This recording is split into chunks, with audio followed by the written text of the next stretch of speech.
In 1984, Dr. Virginia Uribe, a teacher at Los Angeles' Fairfax High School, witnessed an incident of harassment against a gay student, which disturbed her so deeply that she decided to take action.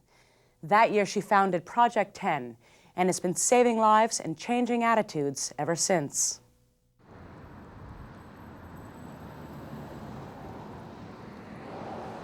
The vision of Project 10 is that gay, lesbian, bisexual, transgender students will be able to go to school in a safe and respectful environment. It seems like not much to ask. It's what we ask of education for all of our young people, but that's very difficult to achieve for our gay and lesbian young people.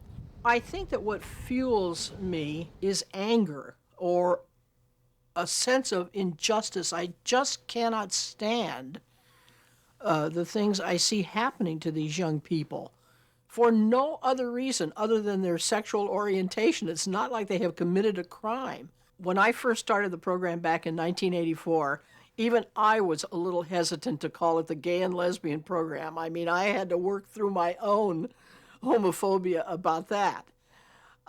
Somebody suggested that I call the program Project 10 after Kinsey's very often repeated statistics that 10% of the population was more or less homosexual most of their lives. So I just adopted the name Project 10. We started out with maybe 6 students, and inside of 2 or 3 months we had 30 students that were meeting once a week. The minute other people in other high schools started hearing that we were doing something for gay, lesbian youth, we started getting phone calls, and so there was just sort of like an automatic development of this program to other high schools. In 1988, 4 years after Project 10 was founded, the Traditional Values Coalition launched an attack against the program, attempting to withhold all state funding for the Los Angeles Unified School District if the district didn't agree to immediately put a stop to Project 10.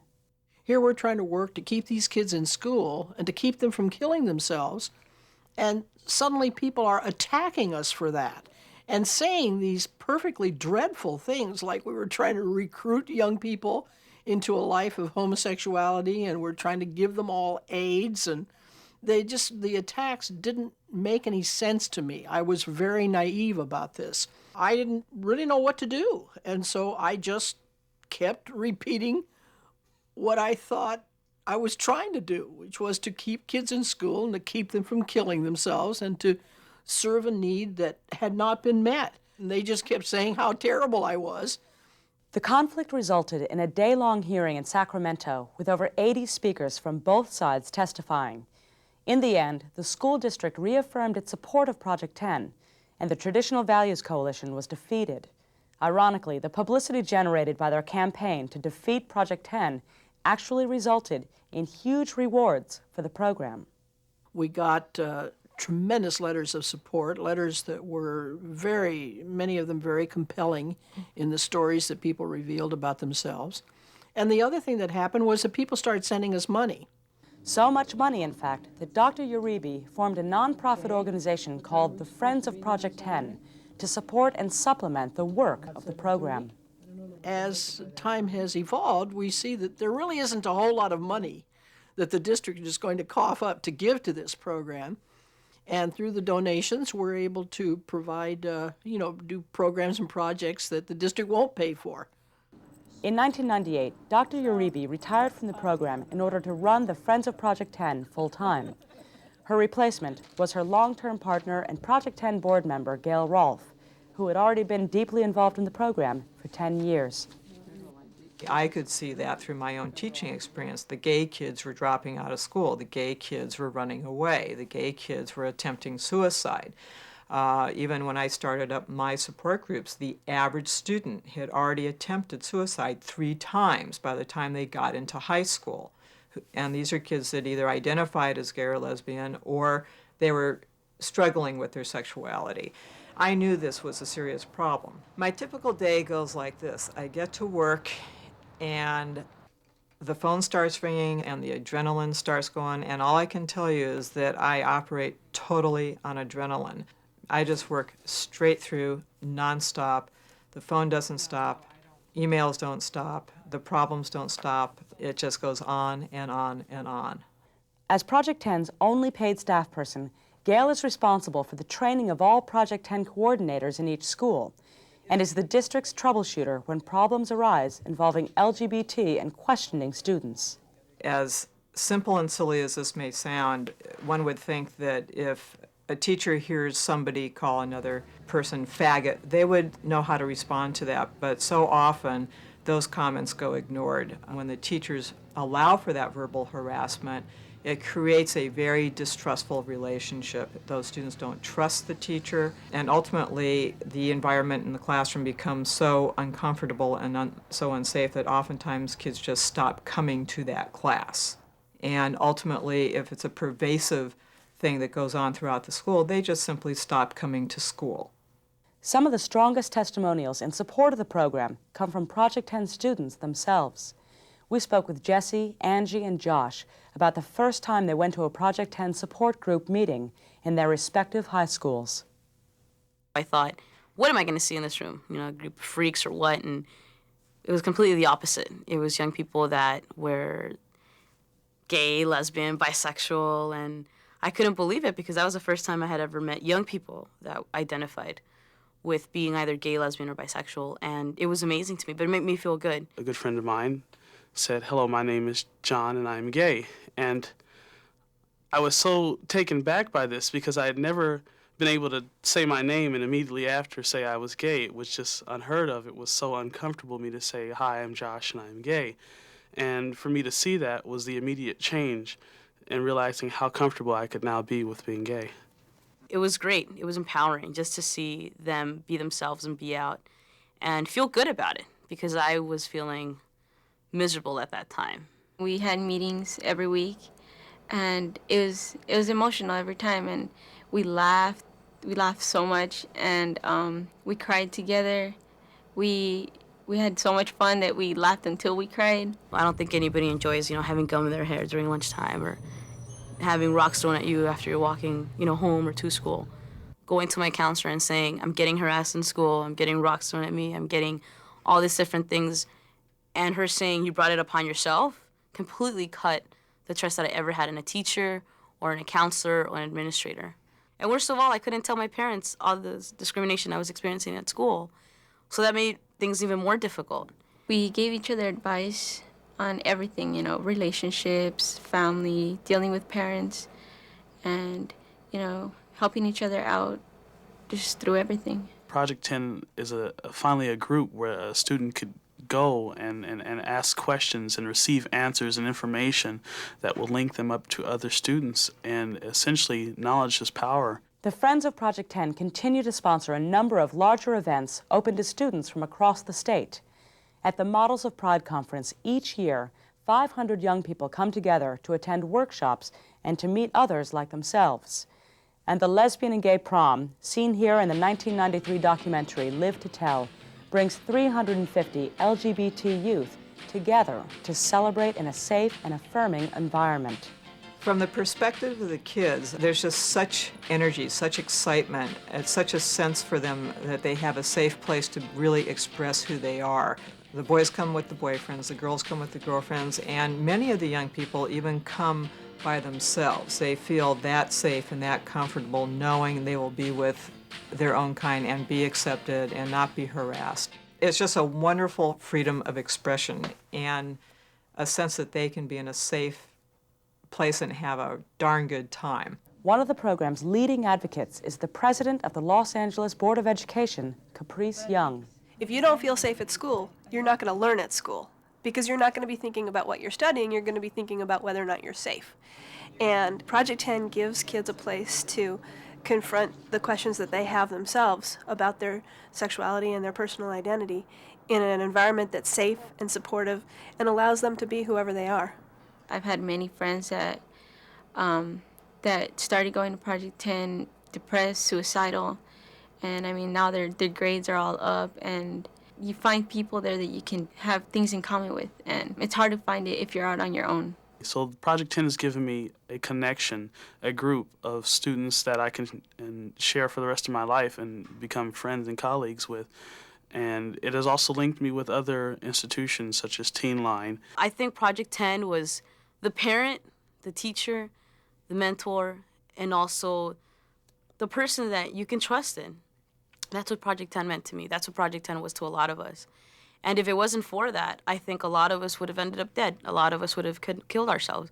Because of their sexual orientation, so many of them have such an enormous struggle. And I don't see the educational system doing very much for them. And so I guess that anger at that injustice just keeps me going. Because I really feel as long as I have a breath in me, I'm going to be fighting this fight.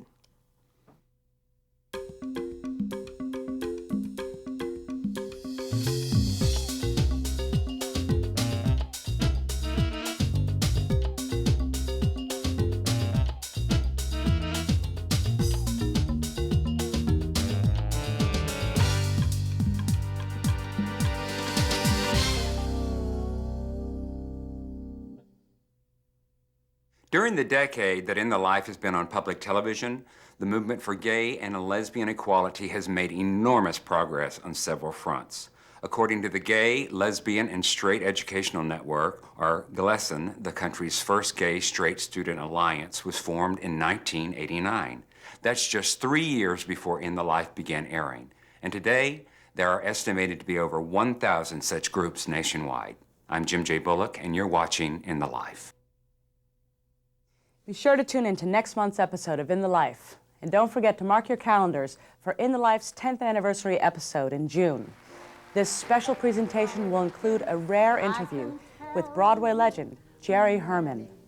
You're still glowing, you're still growing, you're still going strong. I don't think Jerry has ever been given the credit that he should have over these many years, because he's an extraordinarily good lyricist, and he's also a great melody spinner. I mean, there's no question about it. Finally, in tonight's outtake, Harvey Fierstein tries and tries and tries to come out at the grocery store. True story. This little piggy went to market to lay in supplies for the holidays. I live in a small fictional town in Connecticut, whose quaint country purveyors I decided to forego for the larger, better stocked, and much cruisier super Stop and Shop of a neighboring mini metropolis. While ringing out my order, the cashier said casually, "So, you do the shopping and your wife does the cooking?" "No, Dee Dee," I replied, reading her name off the plastic tag dangling dangerously close to her third chin. "I don't have a wife. I'm gay." "You are not," she said dismissively. "Oh, yes, I am," I countered. "You are not no gay," she insisted, pushing my baby carrots from the scale. "Honey," says I, hands now aflutter, "I am as gay as a pink hairnet." I guessed my voice was raised a little too loudly when I spied the adjoining cashier ring her silent security alarm. Dee Dee stopped work and looked me straight in the eye. "I know you, and you are not one of those gays." And with a big incredulous smile, I asked, "What makes you so sure that I am not?" "Because if you were a gay," she countered assuredly, "you would be too ashamed to say it out loud." I was dumbstruck. By now, two other cashiers, a security guard, and another employee with whom I was acquainted, and who, by the way, happens to also be gay, surrounded us. He asked if there was a problem. Still shocked into silence, I waved him off, paid my bill, and left. If you were a gay, you would be too ashamed to say it out loud. How could anyone still think that way? Have we made no progress? Aren't we everywhere now? Will and Grace, Before Night Falls, Ellen? Or are we just fictional characters living out our own fictionally liberated lives? But then I thought, how is the average American heterosexual to think anything else when the only examples they have of our lives is shame? Our big breakthrough mainstream comedy TV show has one gay character played by a proudly heterosexual actor, and the other played by an actor who claims his sexual preference as no one's business. What message is being sent out there? Congratulations on your Emmy cookie, but I wouldn't hold my breath for the cover of Portraits in Pride. Our two latest breakthrough TV shows, Queer as Folk and 6 Feet Under, both ended their seasons with gay bashings, illustrating yet again that we are still victims and not masters of our lives. Obviously, Hollywood finds us acceptable only when we are funny, dying, or portrayed by a 100% gold standard heterosexual who is stretching his artistic muscles, attempting such a strange and challenging character, but really didn't enjoy kissing another guy in front of the whole crew, so let's go crush beer cans. In other news, the Tomboys, no, not Rosie and Martina, Tom Selleck and Tom Cruise, both won huge lawsuits against newspapers that had identified them as gay. What kind of a message do you think is broadcast by a celebrity suing for being called gay? Or by a court awarding millions of dollars to those celebrities, validating that the association with homosexuality has indeed harmed their careers? Could you imagine a court awarding me millions because Saturday Night Live said I was heterosexual? Looking at this from another angle, open any magazine or newspaper to the personals. How many ads read, "Straight acting, seek same," or "not into gay lifestyle"? You too can stop waiting for your Portraits in Pride cover story. Well, my children, if this is how we feel about ourselves, if we stay in the closet because we don't want to hurt our families, if we hide our identities for fear the truth would damage our careers, if we passively accept heterosexualized images of our lives in TV and movies, if we support those films and shows, even though they portray us only as jokes or victims, if we are so self-loathing that we seek sexual partners who could not possibly be sexual partners, then how can we be shocked when a cashier says, if you were a gay, you would be too ashamed to say it out loud? Carry on. From all of us at In the Life, thank you for watching, and we'll see you next month.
In the Life is funded in part by the H. Van Ameringen Foundation.